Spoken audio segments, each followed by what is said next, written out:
영화 속에서 유해진 배우가 연기한 엄홍도는 영월 산골 광천골의 촌장으로 등장하죠. 이 마을의 부흥을 위해 유배자를 유치하려는 세속적인 모습으로 시작해서 점차 충신으로 변해가는 입체적인 인물로 묘사됩니다. 하지만 실제 역사 속 엄흥도의 신분은 영화와 꽤 다릅니다. 이 조선왕조실록과 문헌들에 기록된 엄흥도는 영월 관아의 호장이었습니다. 이 호장은 당시 향리직의 우두머리로 지방 행정 실무를 총괄하는 상당한 위치의 관리였습니다.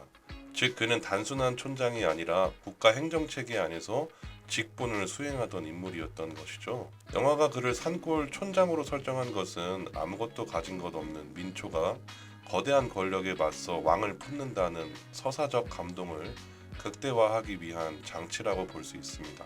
박지은 배우가 연기한 이홍희는 유배지에서 활로 호랑이를 잡거나 마을 아이들에게 글을 가르치는 능동적인 모습으로 그려집니다. 하지만 역사적 사실로서의 단종은 훨씬 더 처절한 고립 속에 있었습니다. 실제 단종은 청량포라는 육지 속의 섬에 갇혀 삼엄한 감시를 받았습니다. 실록에 따르면 그는 유배 기간 내내 서쪽 궁궐을 향해 절을 하거나 비통한 시를 지으며 지냈을 뿐 영화처럼 마을 사람들과 자유롭게 소통하거나 사냥을 나가는 등의 신체적 자유는 전혀 누릴 수 없었다고 합니다. 영화 속 호랑이 사냥 장면은 소년 왕의 성장과 의지를 보여주기 위한 100% 허구의 설정입니다. 기존 사극에서 한명회는 주로 칠삭둥이라는 별명과 함께 왜소하고 비열한 이미지로 묘사되곤 했습니다. 하지만 이번 영화에서 유지태 씨가 보여준 위압적이고 거구인 한명회의 모습이 오히려 실제 역사 기록에 더 가깝다는 분석이 많습니다. 실록 등의 기록에 따르면 실제 한명회는 골격이 크고 기계가 넘치는 외모를 가졌다고 전해지기 때문입니다. 영화는 이런 고증을 바탕으로 단종이 느꼈을 심리적 압박감을 시각적으로 아주 잘 구현해냈습니다. 영화 속 대사 중 하나인 추구기를 만든 사람은 노비 장영실이었다라는 부분은 명백한 고증 오류입니다. 이 세종실록에 따르면 추구기의 아이디어를 내고 제작을 주도한 사람은 단종의 아버지인 문종, 즉 당시의 세자였습니다. 이 대중적인 인지도를 위해 장영실을 언급한 것으로 보이지만 실제 역사는 조금 다릅니다. 또한 숙부 금성대군과 단종이 밀서를 주고받으면서 탈출을 모의하는 긴박한 장면 역시 극적 재미를 위한 설정입니다. 이 금성대군이 경상도 순흥에서 복위운동을 꾀한 것은 사실이지만 영월에 갇힌 단종과 직접 연락을 주고받으면서 거사를 준비했다는 구체적인 기록은 전해지지 않습니다. 영화의 가장 충격적인 장면은 단종이 적의 손에 죽고 싶지 않다며 엄흥도에게 직접 자신을 죽여달라고 부탁하는 장면일 겁니다. 이 엄흥도가 오열하면서 활줄로 왕을 시해하는 이 장면은 영화적 상상력이 정점에 달한 대목입니다. 실제 역사에서 단종의 사인은 기록마다 엇갈립니다. 이 세조실록은 자결로 기록하고 있고 연려실기술 같은 야사에서는 통인이라 불리는 하인이 활줄로 목을 졸라 살해했다고 전합니다. 이 영화는 이 활줄 살해라는 야사의 모티프를 가져와서 엄흥도라는 인물에게 투영했습니다.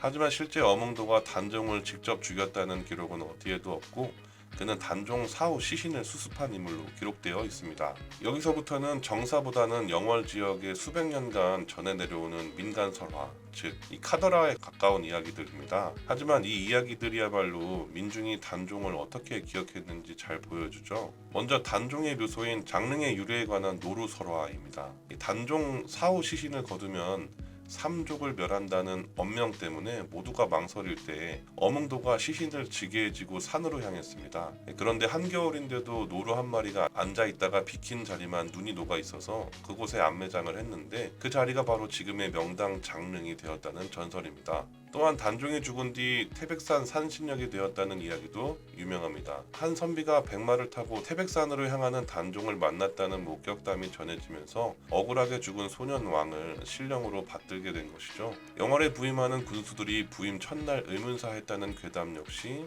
단종의 억울함을 달래주지 못한 국가 권력에 대한 민중의 공포와 원망이 서린 유명한 루머 중 하나입니다.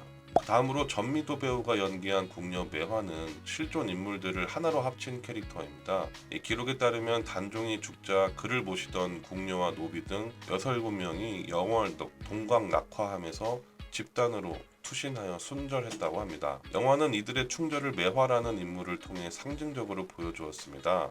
어몽도의 아들 태산 역시 영화 속에서는 단종에게 글을 배우는 제자로 나오지만 실제 기록에는 어몽도가 시신을 수습한 후 가족들과 함께 도주했다는 내용 정도만 확인이 됩니다. 다만 세조의 감시를 피해 후손들이 전국으로 흩어져 살았다는 점은 실제 사실이며 현재도 그 후손들이 어몽도의 충조를 기리며 살아가고 있습니다.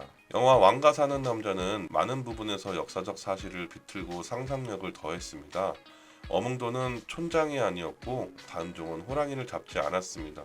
하지만 영화가 보여주고자 한 핵심은 기록된 역사가 아니라 기업된 정서에 가깝습니다. 500년 전 비극적으로 생을 마감한 소년 왕과 그를 차가운 강물에서 건져 올린 한 남자의 이야기는 이제 영화를 통해 다시 숨을 쉬게 되었습니다. 역사는 그를 폐위된 왕으로 남겼지만 민중의 기억과 이 영화는 그를 영원히 기억될 인간으로 복원해냈습니다.